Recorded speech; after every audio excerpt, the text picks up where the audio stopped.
I'm writing this because some truths don't disappear just because you hide from them.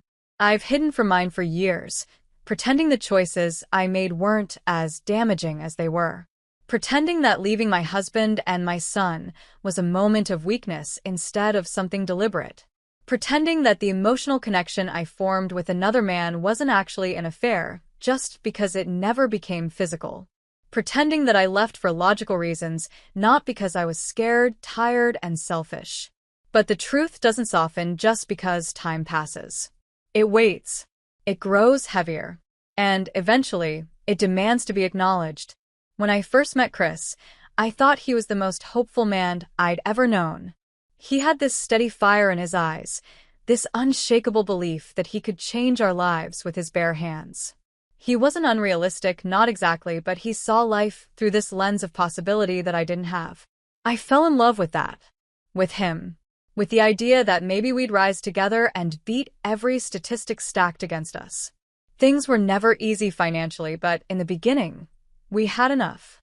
Enough to get by. Enough to laugh, to argue, to dream. Enough to fall asleep on each other's shoulders after long shifts, still whispering about the life we wanted one day. When I got pregnant with our son, I thought maybe the struggle would finally settle into something stable. Something we could handle as a team. But struggle is unforgiving. It doesn't pause for children or dreams. It grows like mold around the corners of your life until one day you realize everything has a veil of it. Chris was a salesman, and sales can be good, or they can be devastating. Some months were manageable. Some were disasters.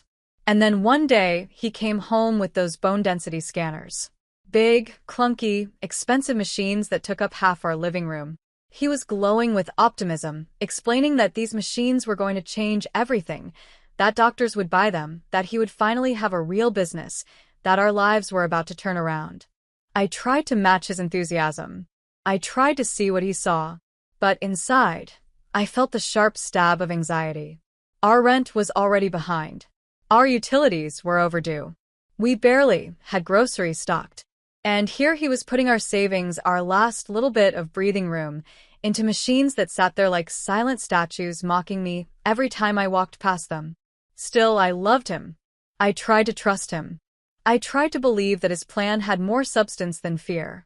But the bills didn't care about his dreams. They kept coming. I started working longer hours. Overtime. Double shifts. Anything.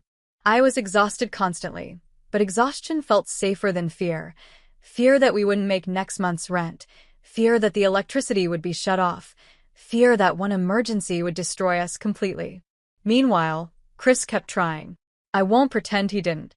He hustled with those machines. He carried them to clinics, doctors' offices, hospitals.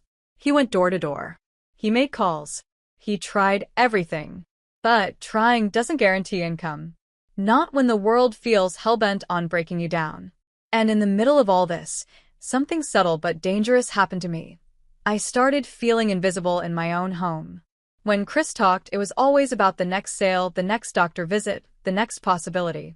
When he was quiet, it was because he was thinking, strategizing, studying, fighting his way out of an invisible cage. I knew he wasn't ignoring me on purpose. He was drowning in pressure too. But understanding that didn't lessen the loneliness. The emotional affair didn't happen overnight. It started with simple conversations at work, harmless ones, or at least that's what I told myself. He was just someone who asked how I was doing, who actually listened when I spoke, who noticed when I looked tired, who commented that I seemed stressed. He wasn't a savior. He wasn't even someone special. He was simply the first person in months who made me feel seen. From there, things escalated in a way I didn't realize until I was too deep in it. Longer conversations, venting, talking about my marriage, talking about how scared I was.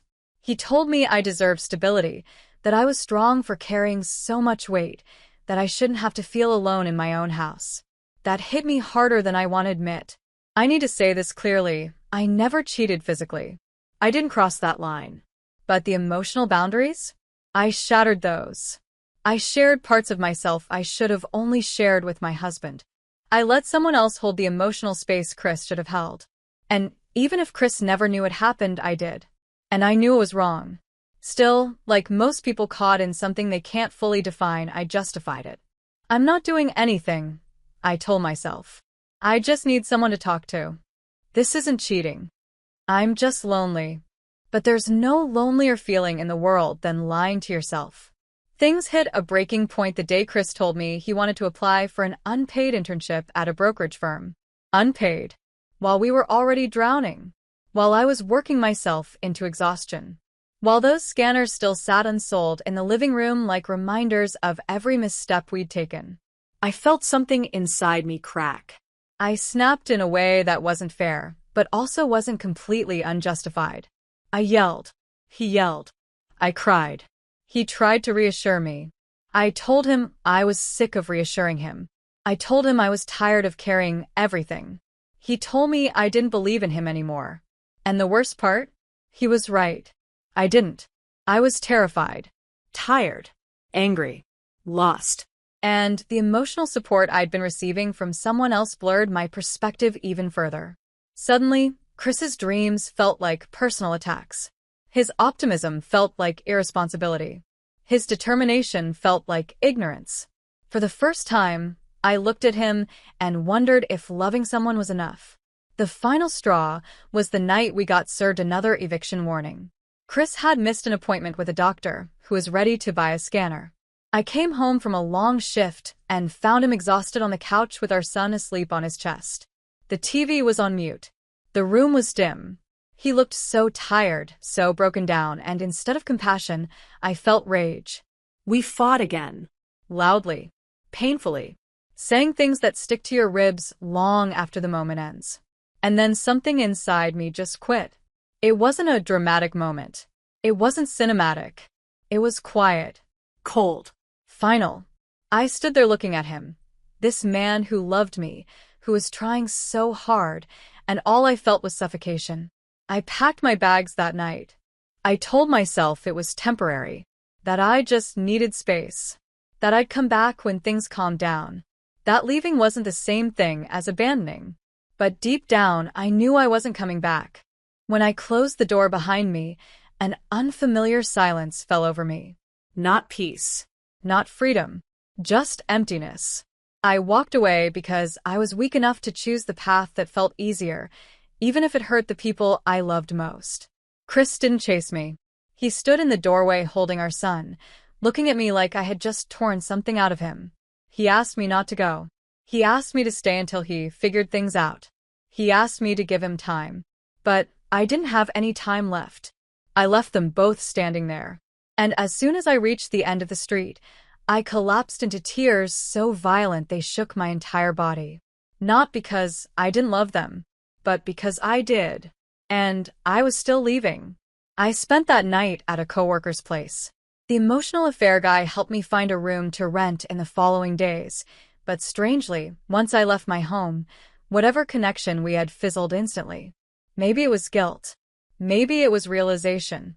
Maybe it was that he only filled a void created by stress, not by lack of love. Whatever it wasn't real. And I began to understand that too late. Meanwhile, Chris and our son were still there, alone, struggling, trying to make life work without me. But the worst part? It was only going to get harder from here. The first week after I left was a blur of exhaustion, guilt, and denial. I moved into a small rented room with a narrow bed, a cracked window, and a lamp that flickered every time I turned it on. It was nothing compared to the tiny apartment I had shared with Chris and our son, but at least it wasn't filled with reminders of everything I had failed at. That's what I told myself, anyway. People talk about freedom like it's this great, liberating force that washes over you the moment you break away from something heavy.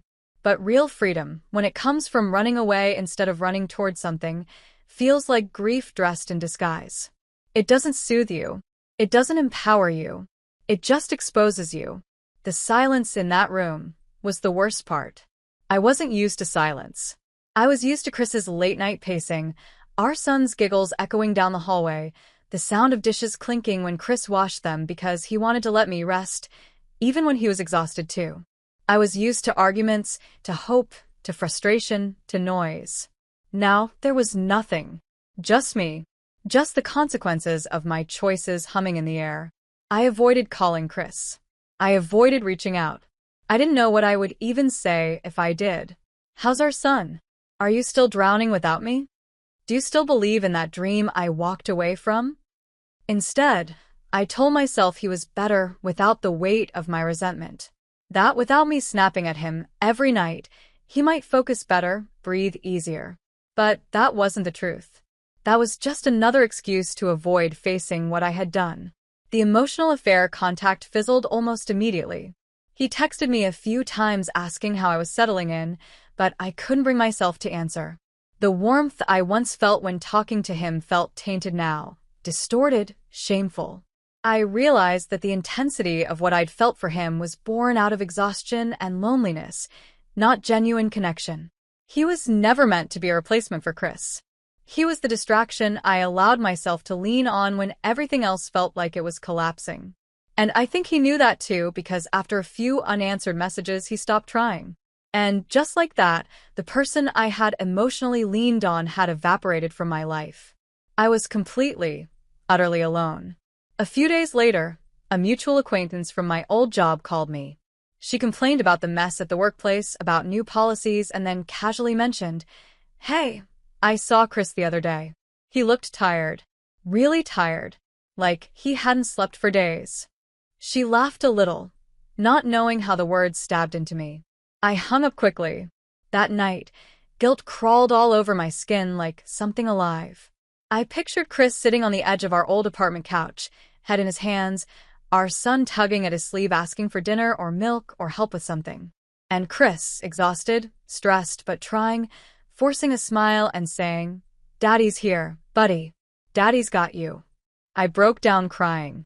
Not soft, movie scene tears. Violent tears. The kind that choke you. The kind that punish you. The kind that remind you that you walked away from something irreplaceable. But I still didn't go back. Pride is poison, and guilt only makes it stronger. I kept telling myself it was too late, that going back would only make things worse, that I'd already made my choice. So I stayed in that empty room and let the silence swallow me whole. Money became a problem quickly. I had rent to pay now, food to buy, bills that weren't shared anymore. I worked more hours, but the exhaustion felt heavier than ever because there was no one waiting for me at home. No little voice saying, "Mommy." No husband asking if I ate. No warmth. No purpose. But at least I wasn't fighting with Chris anymore. That was the lie I kept replaying in my head. One cold morning, about 2 weeks after I left, I saw Chris by accident. I was on my way to work, standing at a bus stop, wrapped in a thin jacket that didn't shield me from the wind. And then suddenly, across the street, I saw him. He was holding our son's hand, trying to balance one of those heavy scanners on his other arm. His coat looked worn. His posture slumped. He looked older than he had the last time I saw him, like the stress had aged him overnight. Our son was bundled up in a jacket that was too big, probably donated or secondhand. He looked up at Chris with pure trust, and Chris looked down at him with exhaustion mixed with love. They didn't see me. I stepped behind a newspaper stand and watched them walk. And then something broke inside me so sharply that I had to grip the cold metal pole to keep myself upright. He was doing it alone. Everything we once did together, he was now doing alone. I watched as they waited at the crosswalk. Chris shifted the scanner on his hip, adjusting it so he could hold our son's hand properly. He rubbed his eyes when he thought no one was looking. He looked thinner, tired, but he held onto our son like he was the last piece of hope he had left. My throat tightened. My eyes burned. And for the first time since I left, I felt something worse than guilt. I felt regret. I wanted to run across the street. I wanted to take the scanner from his hand, to hug my son, to apologize, to say I'd made a mistake, to say I wanted to come home. But I didn't move. My feet were concrete. My body was frozen. And the bus pulled up, blocking my view. When it left, Chris was gone. I carried that moment with me for days. It replayed in my head like a cruel film loop I couldn't pause. The eviction notice came soon after, for him, not for me. I heard from another coworker that Chris had been forced out of the apartment and was staying in a motel. That he was selling what little furniture we had left just to keep food on the table. That he was still trying to sell those scanners, still clinging to the belief that something would work out. I felt sick. Physically sick. Every instinct in me screamed to go to him. To help. To be the wife I promised I'd be. But something in me, fear, shame, cowardice, kept me from knocking on that motel door. Instead, I stayed in my room, curled up in bed, feeling the kind of pain that tightens around your heart like a fist. Days turned into weeks. Chris juggled his unpaid internship, hustling those machines, and raising our son. I don't know how he did it. I can barely breathe thinking about everything he endured while I was away. One evening, when I was heading home from a late shift, I overheard two bus drivers talking about that guy who walks with a kid and a huge machine.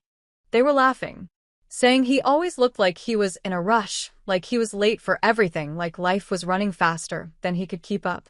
I sat in the back of the bus with tears rolling down my face, silently. He was doing everything he could. Everything.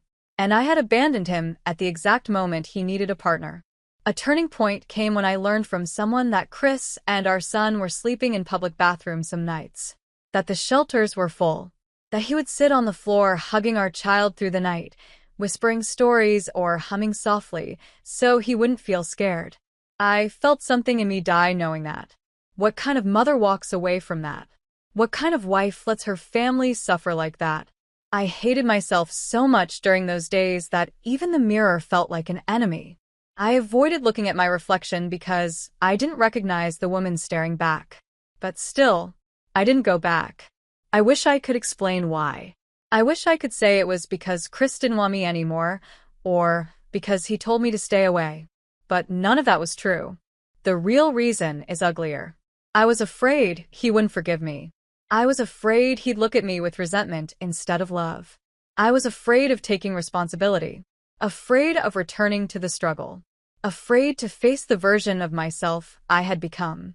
So I stayed away while the man I once promised forever to was fighting a war alone. But then one ordinary afternoon, something happened that changed everything. My phone buzzed. It was a coworker from the hospital. She said she saw Chris again, but this time, he looked different. He looked happy, she said. Like something finally worked out for him. The words didn't make sense to me. Happy? How could he be happy after everything he'd gone through? But then she added, I heard he got some kind of offer. Something big. My heart pounded.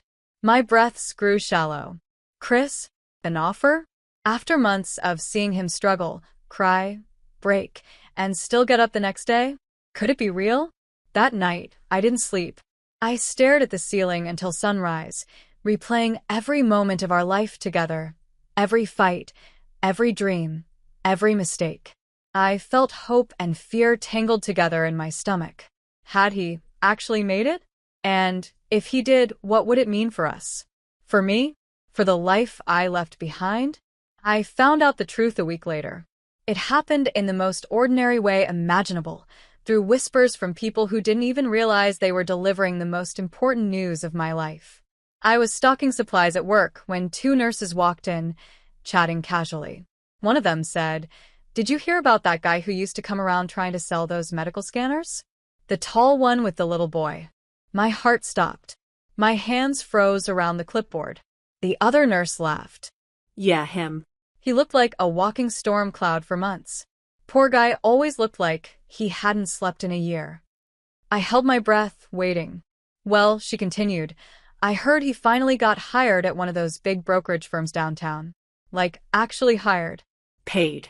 Full-time. Apparently, he aced some crazy internship. The clipboard slipped from my hands and clattered onto the floor. The nurses turned toward me, startled, but I couldn't pick it up. My fingers wouldn't move. My mind was racing so fast that everything around me blurred. Chris got the job? The job he had sacrificed everything for? The one I said was impossible? The one I had abandoned him over? Suddenly the room felt too small, like I couldn't breathe in it anymore. I mumbled something and rushed out, barely hearing their voices calling after me. Outside in the cold air, I pressed my palms to my knees, trying to steady my breathing. I should have felt relief, Hope. happiness for him, but all I felt was a crushing weight inside my chest. He did it, and I wasn't there. In the days that followed, I found myself replaying every conversation we'd ever had about that internship. Every argument. Every moment I'd dismissed him. Every time I'd told him he was dreaming too big. Every night I'd fallen asleep angry instead of supportive. I thought leaving him was justified. I thought I was escaping an impossible situation. But now it was clear. Chris had been right. He always believed he could do it, even when I didn't. Soon after, I heard that Chris and our son had moved out of the shelters. Someone mentioned seeing him wearing a suit, holding his son's hand with a kind of pride that had been missing for months. Another said he looked lighter, like the world had stopped crashing down on him. Each new piece of information was a sharp twist of guilt, but I couldn't stop listening. It was like watching a movie of a life I had once been part of but didn't belong to anymore. One afternoon, I couldn't resist. I walked downtown toward the brokerage building I heard he worked at. I told myself I wasn't going to go inside. I just wanted to see it. The place that had changed everything. The place he had fought for. The place where he stood now, confident and capable, while I stood outside like a stranger. The building was tall, glass reflecting the sky. People in suits passed in and out, talking on phones, carrying briefcases, rushing through revolving doors. I stood across the street watching them, wondering if Chris was among them, wondering if he had already walked past me without noticing, wondering if fate was cruel enough to place us on the same sidewalk without letting our eyes meet. Then, as if the universe heard my thoughts, the doors opened and Chris walked out. I froze. He looked different, not physically, but in presence. He walked with a steadier stride, shoulders back, chin lifted. His suit fit him well, like it belonged on him. He looked proud of himself, of how far he'd come. And holding his hand was our son, wearing a small backpack and a bright smile. They looked happy. Real happiness. The kind that comes from surviving the worst and finally being able to breathe again. My chest tightened. Tears threatened. I ducked behind a bus stop shelter before he could see me, but I kept watching through the reflection in the glass. Chris knelt down to fix our son's backpack strap, brushing his hair gently with his hand. Our son laughed and hugged him around the neck. Chris lifted him up and kissed his forehead. It was a moment full of love, full of peace, full of everything I had once wanted for them. And I wasn't part of it. That was the moment I truly understood the permanence of what I had done. I had walked away believing I was sparing myself pain, but really, I had only spared myself growth. Chris had grown. He had risen. He had survived. I was the one left suspended in the past, stuck in the moment I walked out the door. I stood there until they were gone, swallowed by the crowd, and then I sank onto the cold metal bench and cried. Not the guilty tears I'd cried before. These were different, deeper, heavier. Regret tears. The kind that don't wash anything away, that don't heal anything. They just mark you. That night, I considered calling him. Over and over. I typed messages and deleted them. I held the phone and imagined what I would say. How do you apologize for abandoning someone when they were fighting for their life? How do you explain that you only realized their strength after you left? How do you say, I miss you, without sounding selfish? Around midnight, I wrote the longest message I had ever typed. It was a confession, an apology, a plea. I told him I was proud of him. I told him I was sorry for everything. I told him that I hoped his life was good, that he deserved every bit of joy coming his way. But I didn't send it. I stared at the message until the screen dimmed, and then I deleted it. It didn't feel right. He didn't need my ghosts resurfacing. He didn't need reminders of pain he had already healed from. Reaching out now would have been for me, not for him. And I had done enough selfish things. Time moved on. Months turned into years. I kept track of Chris's successes the way someone keeps track of a distant celebrity they once knew personally. Articles started mentioning him. Interviews. Motivational speeches. Photos of him and our son standing together at corporate events, smiling like they had conquered the world. They had. and I watched from afar, proud and shattered all at once. I never remarried. People came and went from my life, but no one stayed long enough to replace the void I had carved out myself. Not because men weren't interested, but because I couldn't let anyone close. I couldn't offer someone my full heart when pieces of it were still tied to a man I had walked away from. Maybe it was punishment. Maybe it was loyalty twisted into regret. Maybe it was just the truth. I had loved Chris deeply, and I never truly stopped. Sometimes I dreamed about a different version of our life. One where I had stayed. One where we fought through the hardship together. One where I held his hand on the nights he doubted himself, where I encouraged him in the mornings he felt defeated. One where our son grew up seeing his parents united through struggle and triumph. In those visions, Chris would come home after landing the job, and I would run into his arms. We would cry together, relief, joy, pride. We would celebrate together, build together, rise together. But that version of our life only exists in my imagination. In reality, I was the one who didn't believe. I was the one who walked away before the miracle. I was the one who failed the family I loved. Years later, I saw the two of them again, not in person but on TV. Chris was being interviewed about his journey, about how he went from homeless to successful. He talked about his son, about never giving up, about pushing through the darkest moments. He didn't mention me. Not once. Not even indirectly. It was like I had been erased from the narrative entirely. And honestly, I deserved that. When the interview ended, the camera caught them walking off stage together, Chris with his arm around our son, both smiling. I reached out and touched the TV screen gently, my fingers brushing lightly where their figures disappeared. "I'm proud of you," I whispered to an empty room. "He'll never hear it. He'll never know it came from me. He'll never know that I still think about him, about our son, about the life I abandoned. He'll never know that I watch from far away, silently cheering for every success he earns." Chris became the man he always believed he could become. I became the woman who didn't believe in him when it mattered most. And that is a regret I will carry for the rest of my life.